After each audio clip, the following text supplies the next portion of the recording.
Shore. And what a terrible, brutal flop for Youssef. He flops 3 queens. His opponent flopped a full house. Shore has 2s full of queens. Youssef has a few outs, and he gets it! Oh, my goodness. And the expression on the face of Shannon Shore tells you everything you need to know.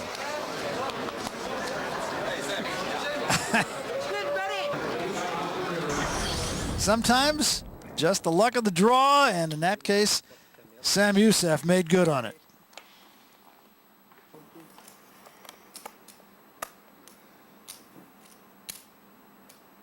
Kenna James, a 10-9 suited. Now, Kenna is first to act here. 10-9 suited is normally the kind of hand you want to play in late position, like on the button, but Kenna's liable to play any 2 cards, any place. Kathy Liebert saying, I wasn't complaining. Call. Galanis, another guy who hasn't had a lot of hands to play, but he will participate in this.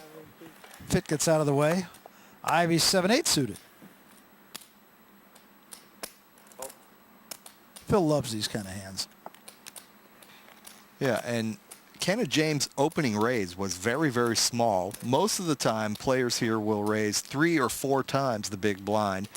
Kenna just did one of these strange little tiny raises, and he's giving the blinds a pretty good price to try to spike a hand on the flop.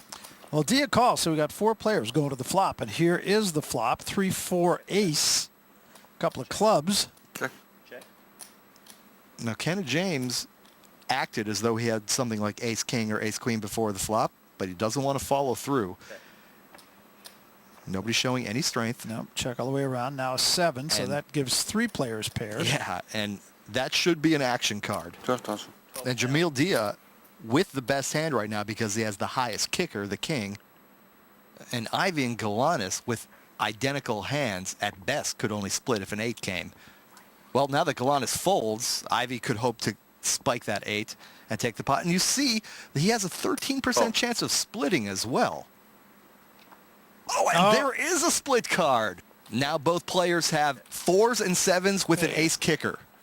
Jamil Dia's king is counterfeited. Bad break for him. Phil Ivy gets a little lucky. Guess I shouldn't have folded my 7-8. You had 7-8 Galanis also. wishing he would have stuck around. That's nice. That's nice for some. 7-8, 7-8. Little editorial comment from the Cowboy.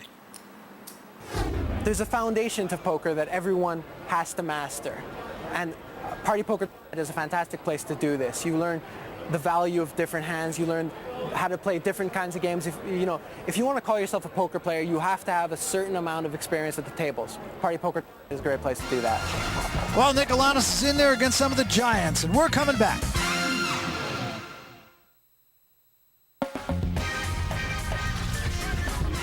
Welcome back to the PartyPoker.com Aussie Millions, and we are at the Crown Casino here in Melbourne.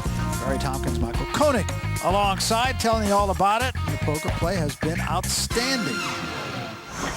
Little bonus coverage now. We're going to take you outside where Mark Voss once again is all in against Joe Hashem. Voss with a pair of queens against Hashem's Jack-10 suited. And the world champion will need a heart or a 9 to eliminate Mark Voss. Voss is urging the dealer, hold him, hold him. And it works. It did. Voss will double up, and he does so through the defending World Series of Poker champion. So Mark Voss holding his own against one of the better players in the world. Those magic fingers. The fingers of Antonio Esfandiari. Meanwhile, back at the main table, the play continues here. Galanis has not had the best of things since sitting down at this table. Ace-4 for Fit. I raise. 12,000. The raise is 12,000 from Fit right into the teeth of Phil Ivy's King-Queen. And a quick call from Ivy. And Dia looking at an ace-queen. We could have a little confrontation here. Yeah, now that ace-queen looks a lot less attractive when you have both a raiser and a caller in front of you. With the ace-queen, you like to be the aggressor. You really don't like to call raises there, especially when there are two players that are representing good hands. Of course. There's the call from Dia. Kind of James thinking, what am I doing?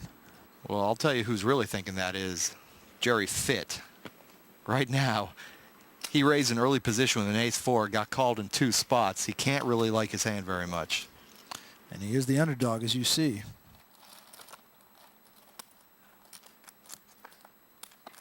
Three to the flop. On the flop, pair of 4s and a 6. I think Fitt's going to like that, huh? Yeah. And a check. Boy, what a magic flop for a raggedy hand. 2 checks. Jamil Dia might start liking his ace-queen a little bit more now. He's going to test the waters, it looks like. 21-5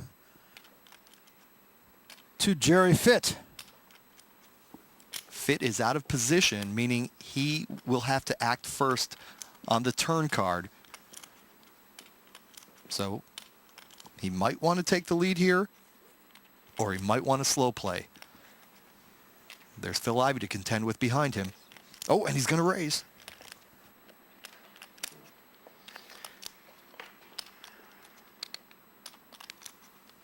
There's about 64,000 in the 60 pot. more. And he raises about the size of the pot. So a total now to Phil Ivey of almost 82,000 to call. Surely he will fold his king-queen. And I can't see Jamil Dia calling a re-raise here. I think Jamil Dia's bet was a tester. He got the answer he was looking for. And I think Jerry Fitt is going to get about all he can out of his ace-4. And honestly, Barry, when you have a poor hand like that ends up flopping big, you need to maximize the value, and I'm not sure that Jerry Fitt did. He got an extra 20,000 out of Jamil Dia. Perhaps by calling, he could have gotten a little bit more. Now, I could be wrong about this. Jamil Dia might just say, I don't believe you, and he might re-raise him, and then Jerry Fitt is going to be real happy that he raised. But I can't see Dia calling here. A lot of contemplation. Just you and me. It's you or me. Jerry should not have said that. I really don't think he should have said that. I think he has sent yet another message to Jamil Dia that ace-queen is no good and it's time to play another hand. And you're absolutely right. Good call, Michael. As Jamil Dia just says, I'm not playing this hand. I will look elsewhere. And Jerry Fitt, still a pretty handsome payday, at least on this particular hand for him. So Jerry Fitt, who has been right up amongst the leaders for the entire run of this tournament, remains so at this table. Lots more to come from Melbourne. Don't go away.